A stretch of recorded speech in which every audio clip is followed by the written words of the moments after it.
Hello everyone, welcome to the class. Welcome to pathway classes. And आज जो topic होने वाला है वो फेलिसीज ऑन वेस्टर्न लॉजिक होगा। इसमें कुछ हम फेलिसीज को कंप्लीट करेंगे and this is the referral code that you can use. This is PK net. PK net को आप यूज़ करके जितनी भी क्लासेस के लिए एनरोल करते हैं अकेडमी पे, तो आप उन क्लासेस को देख सकते हो और उन क्लासेस को आप ले सकते हो। ठीक है, सो चलिए स्टार्ट करते हैं आज का session. Right, this is PK net. PK net is the referral code. तो सबसे पहला जो पॉइंट है यहाँ पे एग्जिस्टेंशियल फेलिसी के ऊपर। एग्जिस्टेंशियल फेलिसी क्या होती है ये हम लोग डिसाइड करते मतलब पढ़ते हैं कि ये क्या है। Existential fallacy is also known as non sequitur, जो कि आप सभी को पता होगा। नॉन स्क्यूटोर फेलिसी वो होती है जहाँ पर जो प्रिमाइसेस होते हैं वो कंक्लूजन को मैच नहीं करते हैं। जैसे कि for example, every unicorn has a horn on it's forehead. ठीक है, सो यहाँ पर एवरी को हम रिलेट नहीं करेंगे कि सभी यूनिकॉर्न के हॉर्न है फोरहेड पे। राइट, तो मतलब जो प्रिमाइसेस है वो कंक्लूजन को मैच नहीं करता है, वो वैलिडेट नहीं करता है। फॉर एग्जाम्पल, अगर मैंने एक प्रिमाइस लिखा A is good, right, next premise लिखा बी इज़ गुड, राइट, और मैंने क्या किया, मैंने कंक्लूजन में डाल दिया सी इज़ गुड। तो अब आप देखो, यहाँ पे प्रिमाइस वन में ए की बात हुई, प्रिमाइस टू में बी की बात हुई और प्रिमाइस थ्री में मैंने सी की बात की। जैसे इसी का मतलब ये है कि जो प्रिमाइसेस हैं वो कंक्लूजन को मैच नहीं कर रहे हैं, इसीलिए ये वाला जो फेलेसी हो जाता है वो हो जाता है एग्जिस्टेंशियल, और इसको हम नॉन स्क्यूटोर भी कह सकते हैं क्योंकि ये सिमिलर है नॉन स्क्यूटोर के। ठीक है, आगे एमसीक्यूज होंगे, देन उसके बाद हम लोग इसको कम्प्लीटली समझ पाएंगे एमसीक्यूज के हेल्प से भी। सो नेक्स्ट है fallacy of the four term. Four term fallacy में मैंने आपको कैटेगोरिकल सिलोगिज्म बताया था एक, याद हो क्लास में तो कैटेगोरिकल सिलोगिज्म में जब वो सिलोगिज्म नहीं हम आइडेंटिफाई कर सकते हैं, जैसे कि फॉर एग्जांपल मैंने आपको बोला था ना, ये जो है ऑल, कैट आपका सब्जेक्ट है, ये आपका प्रिडिकेट है। हमेशा प्रिडिकेट आपका फर्स्ट वाली लाइन में जाना चाहिए, फर्स्ट प्रीमाइसेस में जाना चाहिए, जो कि इसमें नहीं है। दैट मीन्स ये आपका फोर टर्म फेलेसी हो गया। इसमें एक ऐसी फेलेसी है, इसमें एक ऐसा कैटेगोरिकल सिलोगिज्म का एरर है जो कि हम इसको रिलेट कर सकते हैं, और वो हम इसको मानते हैं फोर टर्म फेलेसी। ठीक है, क्योंकि यहाँ पे प्रीमाइस आपको पता है फर्स्ट में जाता है और सब्जेक्ट होता है वो सेकंड में जाता है। ऊपर से यहाँ पर ये आगे पीछे किया हुआ है, उल्टा किया हुआ है। That means there is a fallacy. ठीक है, सो जब भी कैटेगोरिकल में नहीं होगा तो वो फोर टर्म फेलेसी में चला जाएगा। नेक्स्ट की अगर मैं बात करती हूँ, affirmative conclusion from a negative premises.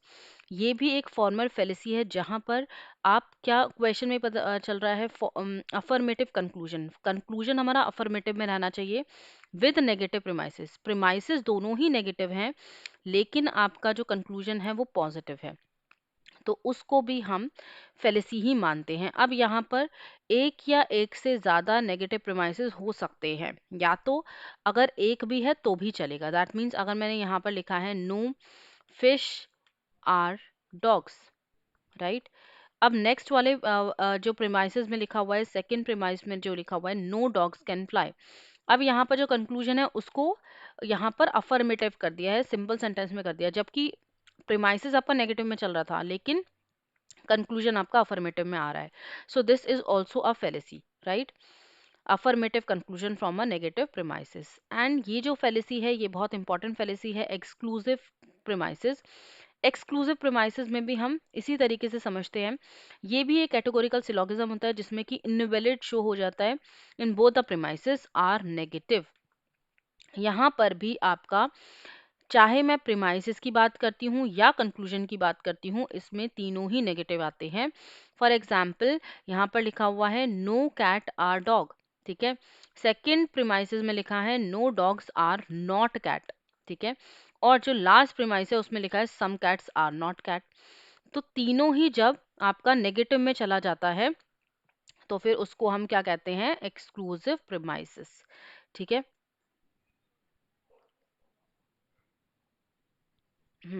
सो उसको हम क्या कहते हैं, एक्सक्लूसिव प्रीमाइसेस कहते हैं। सो आई होप कि आपको ये वाला चीज़ क्लियर है, और इसी तरीके से अब आप क्वेश्चंस को करने में एबल होंगे, राइट।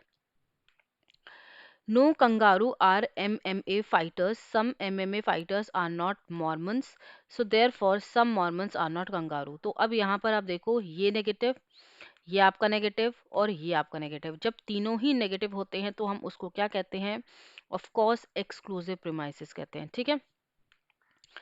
नेक्स्ट पॉइंट से पहले मैं आप सभी को बता दूं, क्वेश्चन अभी आगे आएंगे, उससे पहले मैं आप सभी को बता देती हूँ कि यहाँ पे NTA UGC net scholarship test होने वाला है and the date is 15th of Jan. Timing will be 12 PM। And यहाँ पर जो आपको रैंकिंग दिया हुआ है 1 से लेकर 500 तक, यहाँ पे कुछ ना कुछ आपको स्कॉलरशिप मिलेगा। दैट मीन्स अगर 1 से लेकर 5 तक की रैंक आ रही है तो 100% स्कॉलरशिप, 6 से 25 तक है तो 50% है। उसी तरीके से 26 से 100 तक की रैंकिंग में अगर आपका नाम आ रहा है तो 30%, एंड 101 से 500 तक की रैंकिंग में अगर आपका नाम आ रहा है तो 25% स्कॉलरशिप आपको मिलेगी अन अकेडमी की ही तरफ से, ठीक है। तो आप मेरे रेफरल कोड को यूज़ करके, पीके नेट को यूज़ करके यहाँ पे अपना जो भी स्कॉलरशिप टेस्ट है उसको आप अवेल कर सकते हैं। एंड जितना भी डिटेल्स होगा वो आपको डिस्क्रिप्शन में मिल जाएगा, लिंक आपको डिस्क्रिप्शन में मिल जाएगा। So do check out the description. And ये सभी स्टूडेंट्स के लिए हैं, चाहे वो फ्री लर्नर्स है चाहे वो प्लस लर्नर्स हैं, ओके। चलिए next question. All fishes are fines, all goldfishes are fishes, and conclusion are all fines are goldfishes और goldfishes। तो अब इसको आप किस में लोगे? क्या ये आपका goldfishes है? गोल्डफिशेस ऊपर आ रहा है, नहीं आ रहा है, दैट मीन्स ये आपका फोटम फेलिसी में चला जाएगा क्योंकि ये कैटेगोरिकल में है ही नहीं, ठीक है। Next question is no cat are dog, no dogs can fly, therefore all cats can fly. तो ये कौन सा फेलिसी है? जल्दी से वीडियो को पॉज करो और आंसर को फाइंड आउट करो। जब प्रीमाइसेस आपके नेगेटिव हैं लेकिन ये कंक्लूजन आपका पॉजिटिव है तो affirmative conclusion from a negative premises आ जाएगा, राइट। अब ये आपका लास्ट क्वेश्चन है and this will be your homework question. आप लोग इसको कम्प्लीटली होमवर्क में कंप्लीट कर लेना, बहुत ही इंपॉर्टेंट क्वेश्चन है और मुझे आप लोग कमेंट करके ज़रूर से बता देना, ठीक है। चलो thank you so much everyone, and I hope कि आपको ये सेशन क्लियरली समझ आ गया होगा। और भी बहुत सारी फेलिसीज हैं जो कि मैं आपके साथ में अभी शेयर करूंगी नेक्स्ट वाले सेशन में। सो तब तक के लिए इतना ही। सो बाय ऑल।